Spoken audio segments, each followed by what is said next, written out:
first, congratulations on the show. Thank you, man. And the starter question is, what was your reaction when you received the script? I think, what was my first reaction? First and foremost, I was just drawn to the character.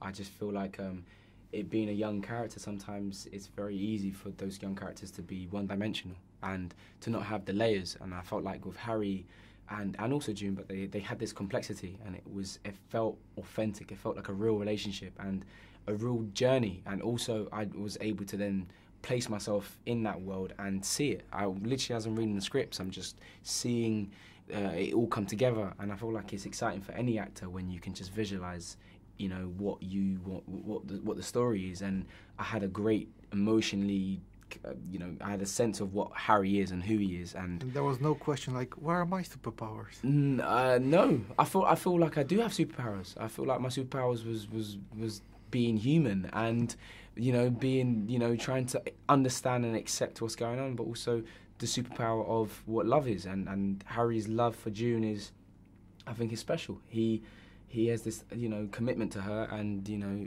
I think that's a power in itself. Yeah, we could see it in even the first episode when you don't hesitate. You actually are ready to kill someone for her with a crowbar, I think. I think, I mean, you know, what would you do in a circumstance when your loved one's been kidnapped? I don't want to know. You know? I don't want to imagine that. Exactly. So I think I'm kind of like, okay, Harry, you know, I think you show great strength there, you know, to just react and just respond in the only way he thought was best. But, you know, he just ultimately wants to protect her.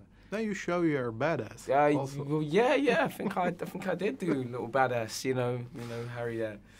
Hey, are you a fan of genre like fantasy and science fiction? Yeah, absolutely, 100%, absolutely. I just feel like I love it more so when it's based around the relationship still.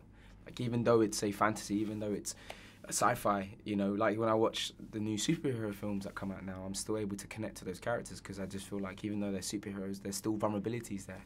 And you go, okay, you know, it's more interesting to watch as a viewer. Yeah, that's the thing that connects the Marvel things with the show. Exactly. Even if you have a dark character, you feel some connection with him. You understand what he's doing and why he's doing it. That happened to me. I watched Avengers, the recent one, Infinity, I think it was. Thanos. I understood what he was. I got it. I understood it. You would do it. I didn't agree, but I understood his character. I think that's clear.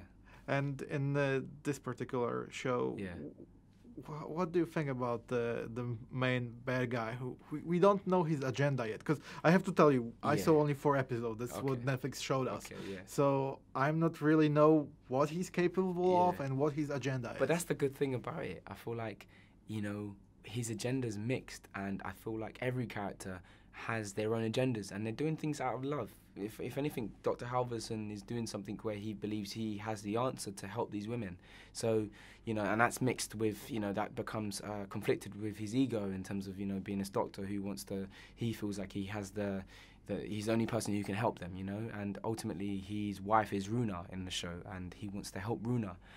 So he wants to reunite June with Elena, her mother. So if you look at it, you can see the fact that he is trying to do a lot of good. You know? Yeah, but what will happen if he, for example, showed your character that his way is good, and he pull you on his side? Do you think it's possible? No. I feel like Harry's the kind of guy. He's got a good sense of look. I feel like he's got a good sense of character, and in terms of when I say that is that I feel like he can seed people out and read them, and you know, I feel like for audiences you get to see that more as the episodes progress. You know, his relationship with Dr. Halverson. The Innocence is also a very dark series, very tensional one, and I'm asking myself, was it easy to make this tension all the time on the set, or did you guys sometimes break with laughter and saying? That's the funniest thing. It's like we had so much fun. Like, it's like it wasn't even like, oh, okay, we're gonna do this scene now and it's gonna be dark. No, like, if anything, we had so much fun, and I think it helps when you're doing those kind of scenes. I think it helps when you're doing that.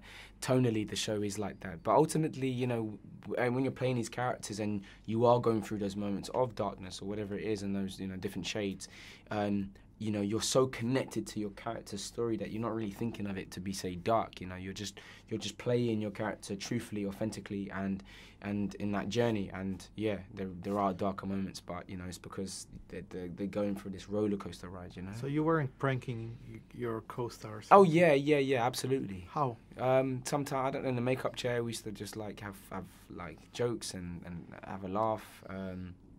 I don't know. Johannes, who plays Steiner, 6'3". We were in episode 2, and when I was running in that sequence. We were shooting our own trailers, and there's a moment in Star Wars where like we were basically reenacting different trailers and shooting them, and we were just having fun doing that. And is it? Because I can understand this is some way of reacting, that you have a serious scene and you do this face like throwing your friend out of the role. Yeah, no, I feel like the scenes were too important for us to start to do. You know, this like, you know, when people do that, that's like almost like sabotage. But you know, I feel like you know, sometimes we would break laughter. You know, if ultimately, you know, there are actors who have to portray being June, and he has to portray being this 16-year-old girl, and it's very, very funny, but also interesting to see this you know 6'4" guy with a beard be a little girl, and sometimes we'd have a laugh doing it, and sometimes would take it seriously and find that chemistry again. All right. Thank you very much. Thank you very much, man. Thank you. Thank you.